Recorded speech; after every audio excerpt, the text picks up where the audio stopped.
It is 5:30, so we'll get started. So the meeting is called to order. Should we do a roll call? Peter Resnick. Here. Greg Schroeder. Here. Siobhan Gibson. Here. Shalini Smith. Here. Ann Panthen. Here. Thank you. So we've had the agenda for a little bit. Do we have any additions to the agenda? Nope. Very good. And have we all read the minutes from the previous meeting that were sent out? Hopefully. I'll make a motion to approve. Do we have a second? Second. All in favor? Aye. Aye. Aye. Okay.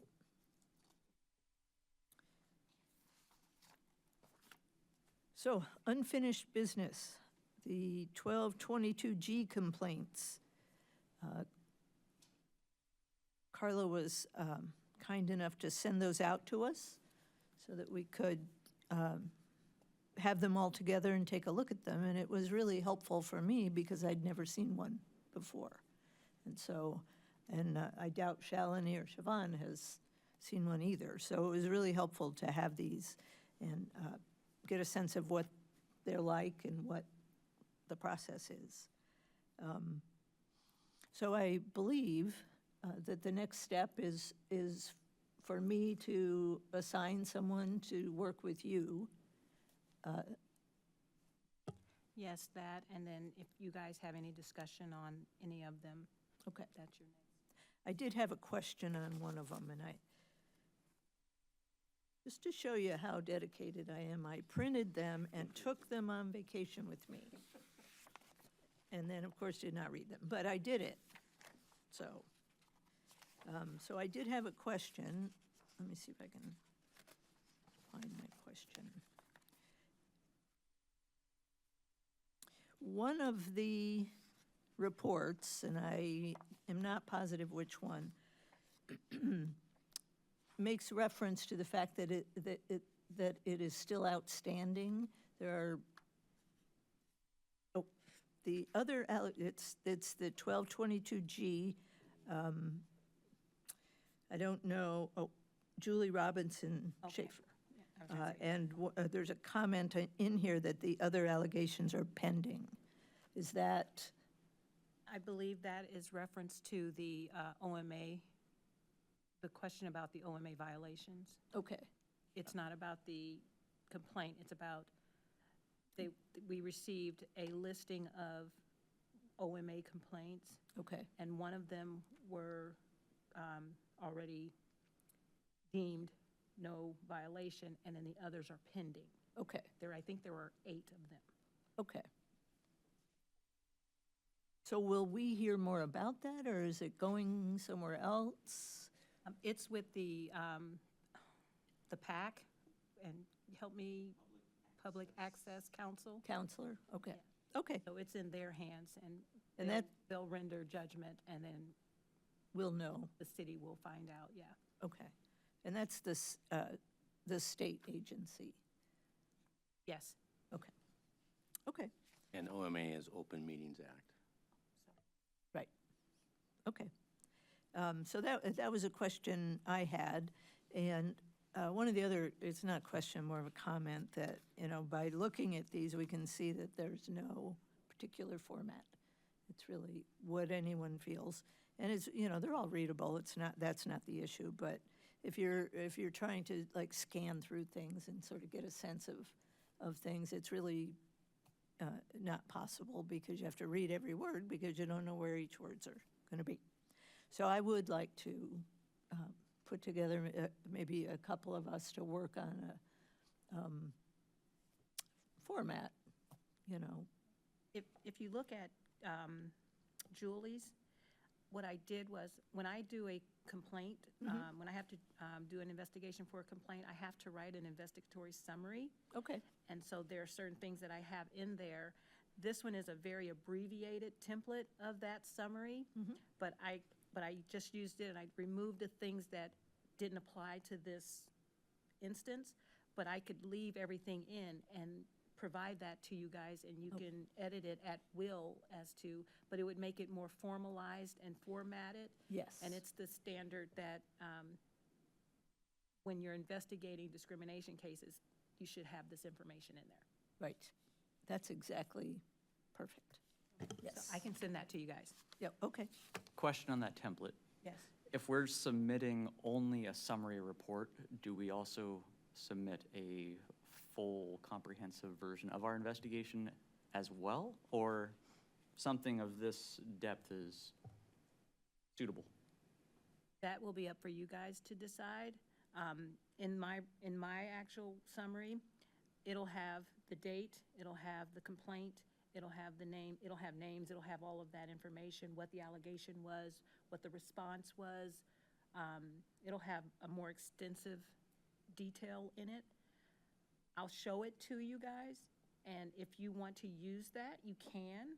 You can use that format, but you can certainly say, you know, this is a summary of this is a summary of that. You know, I spoke with, who I spoke with, who, you can certainly, you know, fashion it to what will suit what you believe is going to work for you.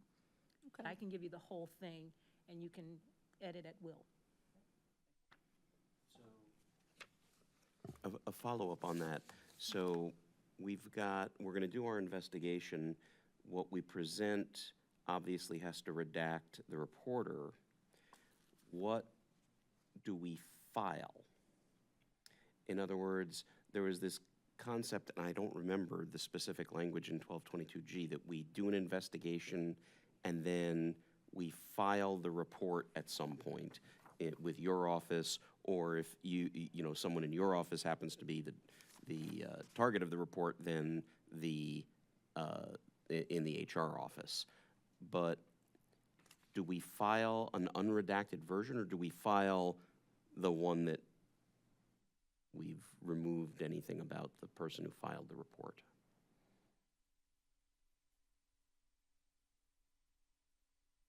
When I submit mine to the respondent and the complainant, it is unredacted. But for your complaints, you can file an unredacted complete report. And if it has to be, like if it's FOIA'd or something like that, then it will be redacted. Gotcha. Yeah, so But when we official can be an official one. yeah, when we decide how to do this, we'll Yeah. probably have to figure something out along those lines. Because your report obviously has got to go to the parties, but it does have some confidentiality requirements about it, so we might be slightly different. Okay, thanks. It's always possible that we could, you know, is have a cover sheet with the minimum amount of information, and then, you know, you can attach a more full report to the back of it. If there is a more full report, there may not be, I suppose, but if you send us what you do, I guess we could take a look at it and maybe talk about it next month. That'd be great. Thank you. Are there any other comments about the 1222G complaints and reports? Okay. EEO certification process, 15 or 20? Point of order for a second. We do need to decide who's going to present to the council, because I need to get that on their calendar, and Okay. I would have to work with whoever you're going to. Okay, all right. Well, I'll ask if anyone would like to volunteer. Okay. Don't all step back. Siobhan, would you be interested in doing that, or willing? Well, they meet on Mondays, and I would have to, I'd have to find out if we're meeting at the committee of the whole, or if we're meeting or we would be presenting at the council meeting. I need to find out which date is which meeting. First, which meeting we we would present at, and then when the dates are for that meeting, because I think it's every other week. There's one meeting, like a council meeting this week, next week it's a committee of the whole, the next week it's a council. So I just need to figure out where we present, and then depending on which meeting we present at, what date we can present at.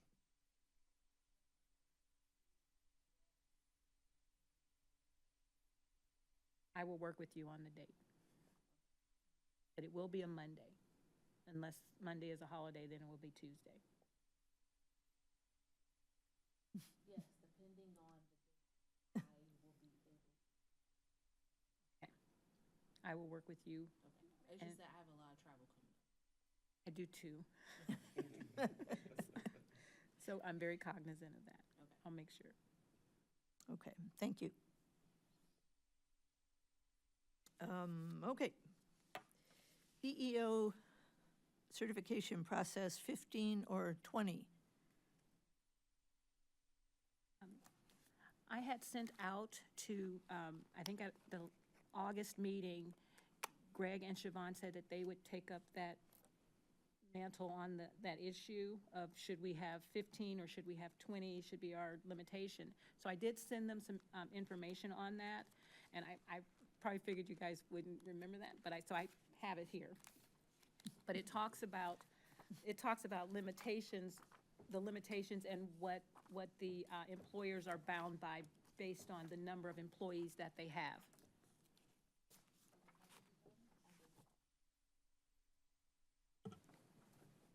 From what I recall, we found that there was essentially no difference in the regulations for 15 to 19 employees and 20 and more. The only difference entailed age, which we determined did not fall under the auspices of the data we review. Yeah.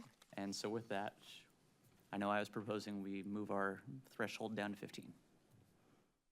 And you can find that information on the Do You Feel Employment Discrimination Laws Enforced by EEOC Apply to My Business? They're right there in the bullets. 1 employee, 15 to 19, and then 20 and 20 or more.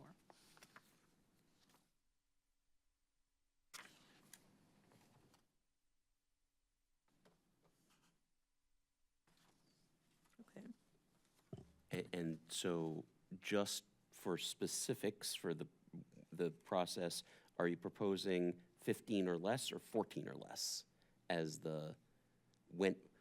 does it kick in at 15 or does it kick in below?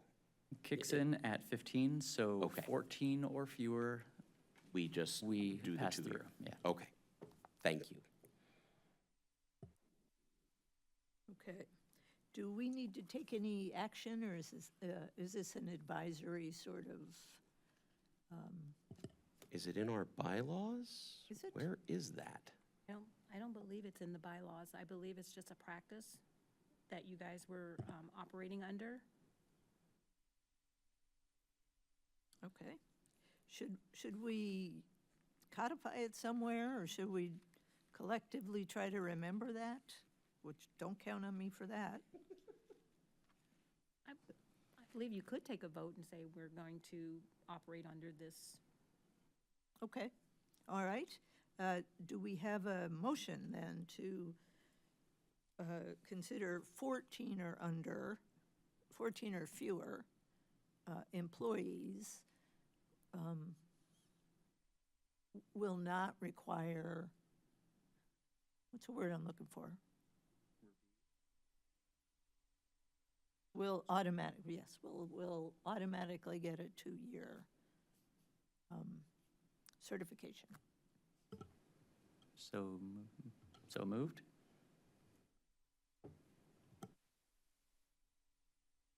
I'll second. All in favor?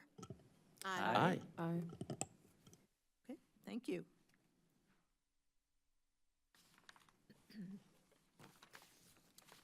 Public input, seeing none, we'll move on. New business, EEO workforce statistics.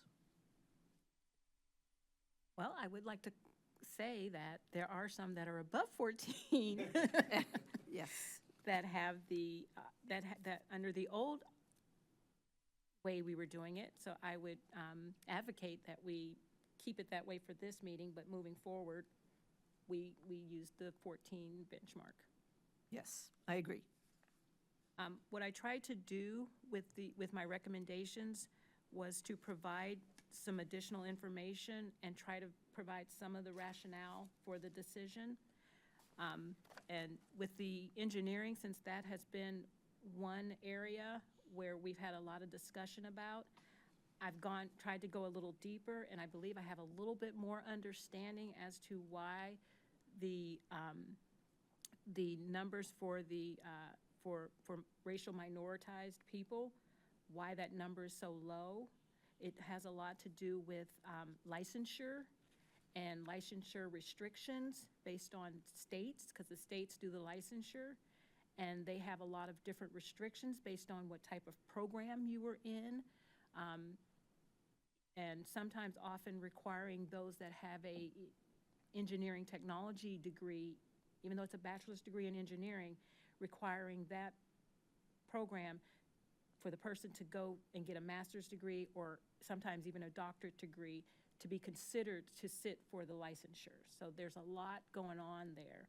And the engineering technology degree historically is where a lot of students of color end up. Okay.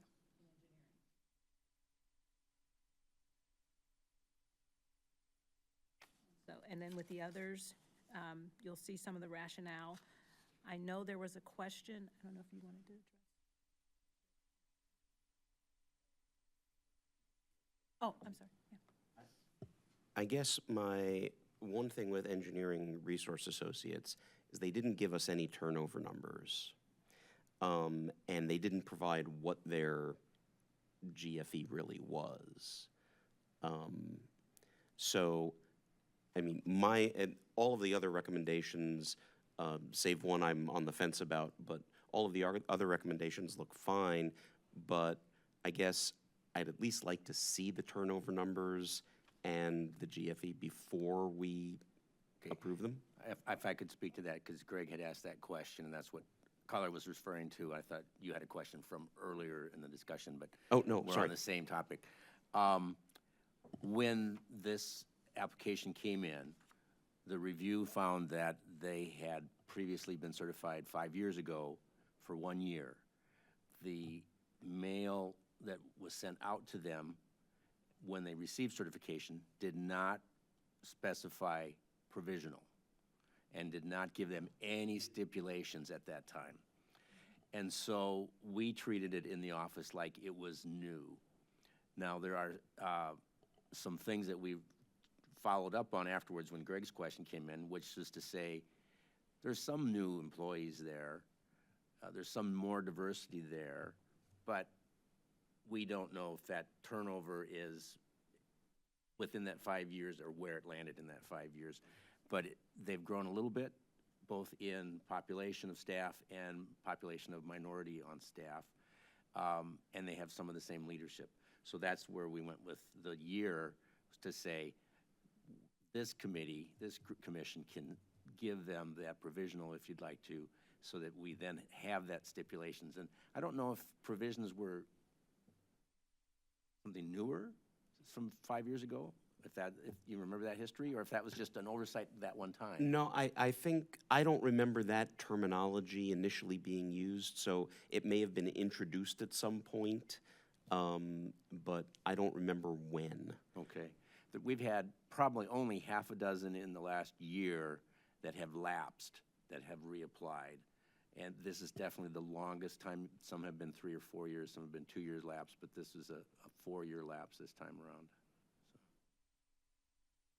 So that's why I went with the 1 year, so that we could start building a foundational with this company, and then we'd have look-back information.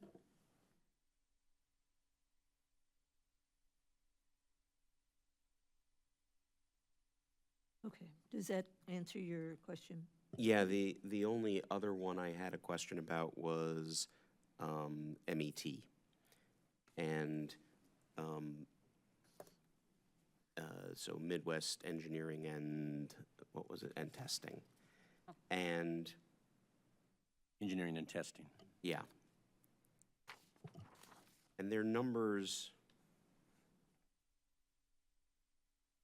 their turnover numbers improved some, I believe. Oh, okay, right. Their turnover numbers indicated that basically they hired 4 minority employees and almost no one else. And I want to applaud that, and that's good, but that seems just odd numerically all over the place, and that's just a strange thing to have happened.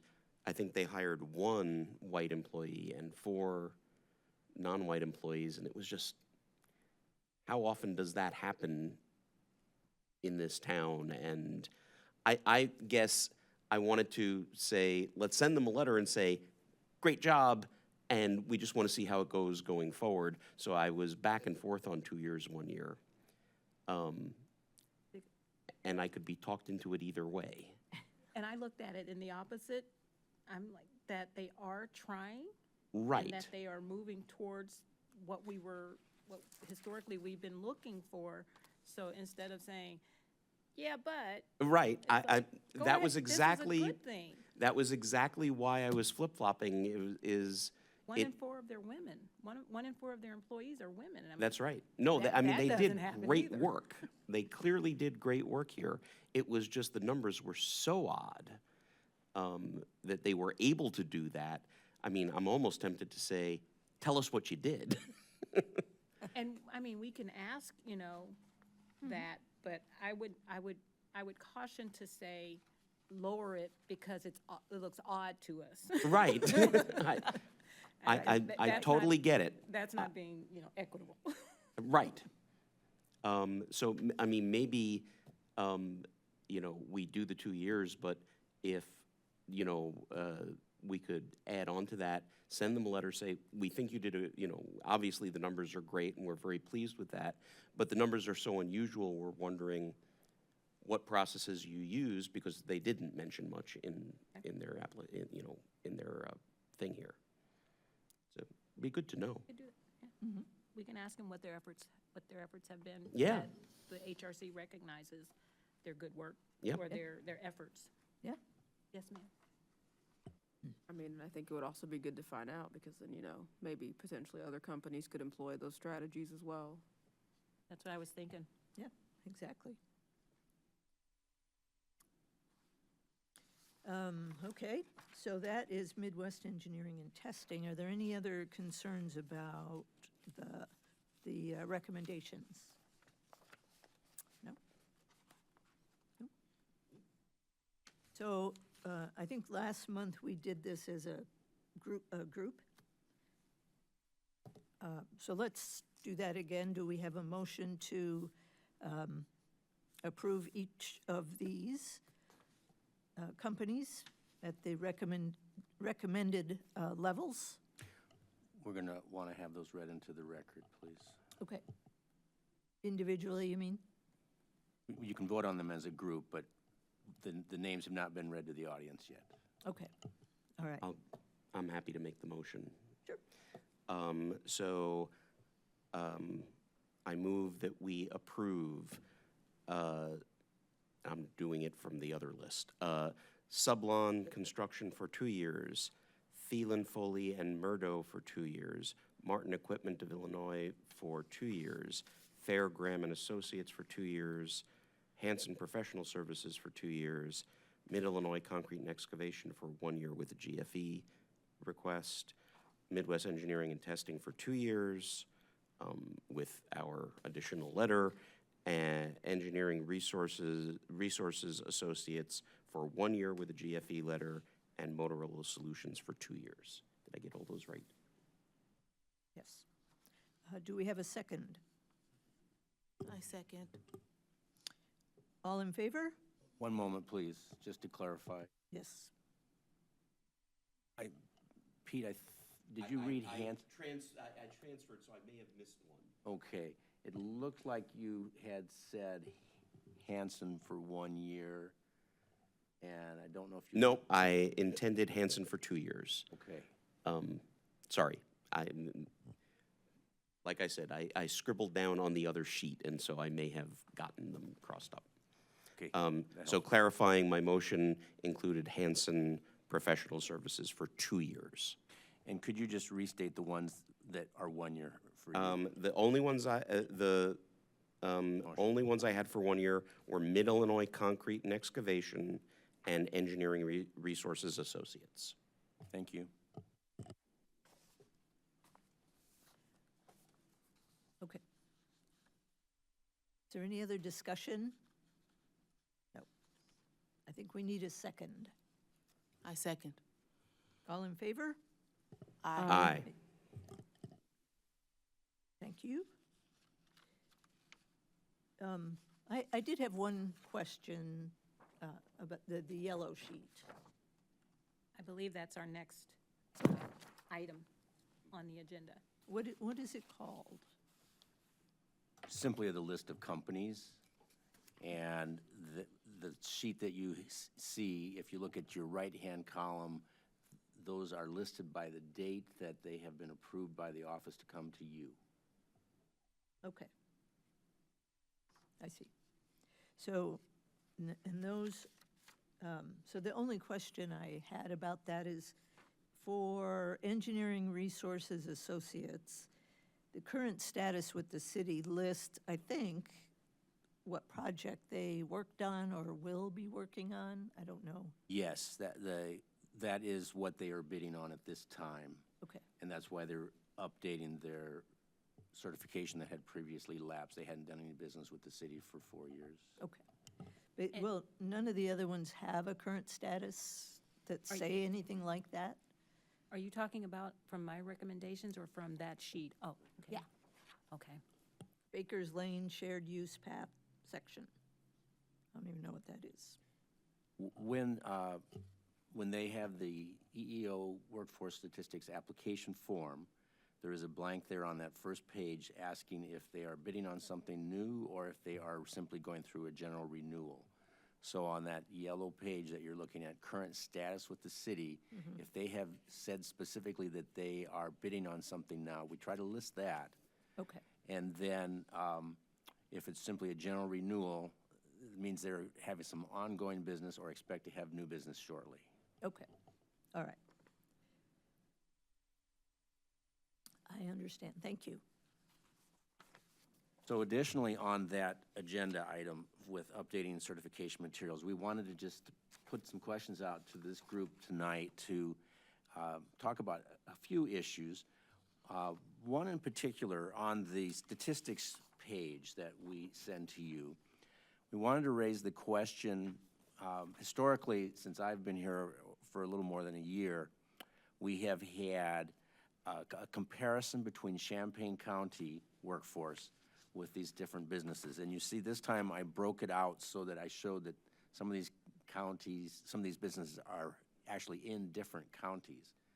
We want to talk about the relevance not only of this form to those other counties and whether that should be listed, but whether that question is relevant in general with the different other things that we're trying to share with this group as far as the statistics that Carla is now showing on her recommendations and what types of things you need, what kinds of things you want, which things, when you read them, they grab you saying, glad I know that, or which things you see and you say, I don't get it, or why do I need to know that? Things like that. And what things have we not even shared with you that you'd ask us to look for going forward? And I think the reason why my recommendations are so expanded is because looking at the Champaign County statistics, how do those compare to a county in Wisconsin? We're comparing apples to oranges, but when they're in Champaign County, we can compare apples to apples. And so that's why I say, well, let's go see what's going on in that community versus how do they compare with our community. And so that's where this bore out. And then after conversations with Tom about what information do we need, because when I present my recommendations, I always get feedback on, well, what about this? And so then I try to incorporate that into the next one. So what we're looking for is what types of information is the committee looking for so that we can present that information to you based upon where the business is located and get their information? Because I try to pull from their workforce versus ours, compare them to theirs versus ours. And so this, and this is what you're speaking about. Yes, we've been using that, and Yeah. that's kind of been put together over the last few years, if I recognize the history of the documents I've seen. Maybe right before or right during the pandemic, this started coming about. And so somebody came up with the idea of, well, let's compare what's going on from one business to Champaign County. But then you're still looking at different communities within the county who may have very different things going on. So that's why we're looking at what's really relevant to what you might want and what they could show us. A couple Melanie? questions. Okay, so for the businesses that aren't in Champaign County, it shows the statistics, versus the Champaign County workforce statistics. Could we possibly get the statistics from their county as well? Because, think about it, like, if they're doing better than, say, their county average, that might still be different than what our county is averaging. So I don't want to judge them unfairly. And Carla, I think you were thinking about possibly trying to replace. Replace it with their information Yeah. versus ours. Because if you look at my recommendations, I actually go to the census data for their community, and I pull it from there. And from there, you can pull all types of information, households. You can pull, racial demographics. You can pull all of this different information from their particular area. And so what we are trying to do is provide you with the most relevant information so you guys can make your decisions.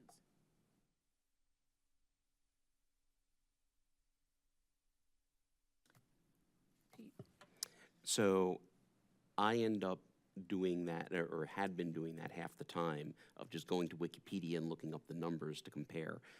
In particular, like this week, we had one from Tolono. Many of these businesses are not going to pull county-wide, just transportation issues. So having the local city or the local metropolitan area, it's going to be, I think, a judgment call on your part to which thing to grab, like which makes the most sense. But I'm happy to leave that as a judgment call to staff and say, give us the demographics around this company, and so we have something to compare to. But I agree, comparing outside of Champaign County is silly, but I think for something like Tolono or Arcola or Effingham, getting the full county numbers is not giving us anything terribly interesting. And you actually inspired me to do this because we would sit in our meetings. I'm like, well, why not have it before we get to the meeting so they could read it prior to? So your work actually inspired my report. And as I went through it, I started thinking about if I were living in that community, what would I need? Or if I lived around that community, what would I need? So that's why I started looking at industry areas, what industries are available. Because when you look at the census information, it's like 95% of the people will work in the community they live in or the county they live in. They won't venture too far from their residence. And so that's why I look at that information of where they located, because most people are going to look for jobs there. And I think we've discussed in the past, in this town, right, in the general area, we've got good public transportation. So there are certain, like, well, I live out, in, this end of town, or we're having trouble hiring, sounds less convincing here than it might someplace that doesn't have. So that's why I say, I think in part it's going to have to be judgment as to what applies. I like using that numbers grid to sort of look for, like, oh, that's sticking out as something funky. But I do like your narrative comparisons when you can give us information that, okay, that's why that looks funky. That's a good piece of information. Yeah. I do like these together. I think, this is really information-rich, and then this is really good to look at just for that very reason, to see if something catches your eye, So keep the numbers, but we don't have to do the comparisons. I would say. Do the narrative for the comparison information. I feel that is a good way to do it. When you say comparisons, what do you mean? Um, Comparison to their local Compare area? To their local area. Do that in the. I'd like to see that in the grid if we could keep it there. I know that's a little more of a pain in the butt than doing it in the narrative notes. But that's what will pop out, right? You'll see that. Well, I actually put the numbers in the narrative, so we'll just try to transpose them into. This. Yeah. And Tom is developing a new form where it's marrying all of the information into one sheet, so I believe. We'll try some updates and hold on to what needs to be held on so that we don't move too fast, but if we're making some progress, we'll show what we have next time. Yes, that sounds good. Does anyone have any more questions about the various forms? No? Thank you. Thank you for your comments.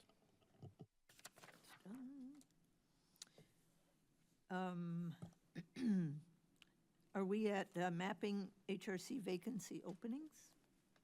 That's why we have the map. Yes, we are, and we have handed out a map of the city wards in Urbana, and just wanted to show you the neighborhoods and talk a little bit about recruitment and the idea going forward that as we're asking for your help and we're asking for whoever's paying attention to this meeting to start looking around the community for where people live. And the idea is to represent the community as much as possible. So as you see the map, Ann and Shalini live in Ward 7. Siobhan lives in Ward 4, and so does Pete, and Greg is living in Ward 2. So we are trying to encourage everyone to start thinking about candidates who can apply. Greg, you said you had a different ward? We'll double check on that. I'm in 4. You're in 4. Okay, I'll double check with you and make sure I have your updated address as well. So we're looking at then potentially 5 wards, 1, 2, 3, 5, and 6, that we really would like to hope we can post some candidates for that. And if the candidate is interested in applying for this commission, they do that they can start online, but they're basically applying through the mayor's office to be part of this request. We're looking at actually filling 4 more chairs here, if we could, around this table, this dais. And I think I shared with you in August that we are looking at developing a marketing kit for the Human Relations Commission. And so we want to do some targeted recruitment in these wards because I believe the mission is to have the county, the community boards reflect what the community. And so when Tom was looking at where does everybody live, it's like we're missing some crucial wards. And so we're going to work with some of the area groups. We may call on you guys if you know people in those wards that can help us, or at least make the introductions, so that we can start doing a more targeted recruitment so that our board reflects truly the community.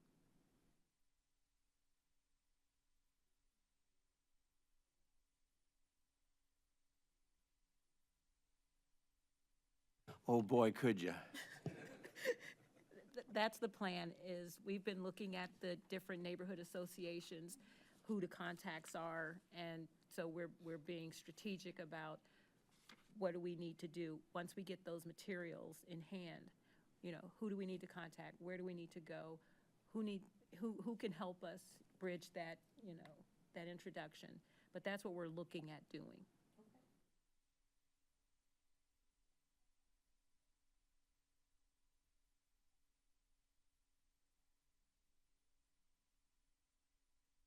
Okay.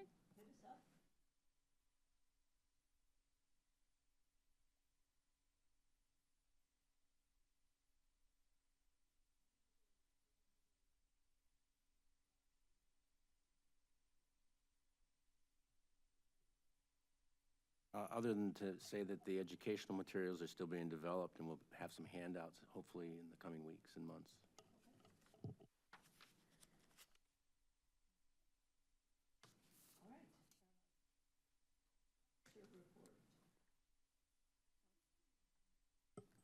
Yes.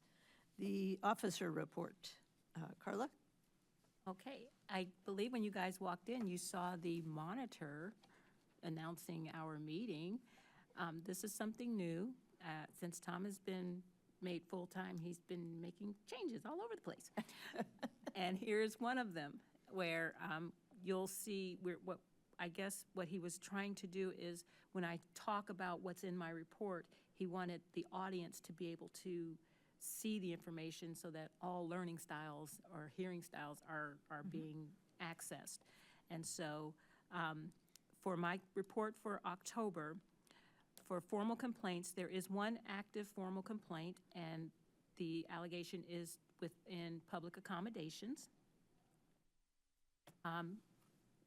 In contacts in the office and informal complaints, we had a caller who sought the low-income home energy assistance program. I believe it's known as LIHEAP. I provided the contact information for them. Additionally, the caller had a complaint against her property management office about her air conditioner unit being out, and I referred them to the Urbana Building Inspection Department and the tenant union. The office received 2 FOIA requests that we immediately responded to. And other activities in the office is still in the development stage of the materials for the education outreach campaign for the Human Relations Commission, and also the other board that I staff is the Civilian Police Review Board. And this will be an avenue for recruiting new members for both boards. And we recently just had that discussion about volunteering to come out and help us. So thank you. Thank you. Okay. The next scheduled meeting, Tuesday, November 21st, 2023 at 5:30 p.m. And just another reminder, this commission has 4 openings. Okay. Anything else before we adjourn from the commissioners, or no? All right. This meeting is adjourned. Thank you.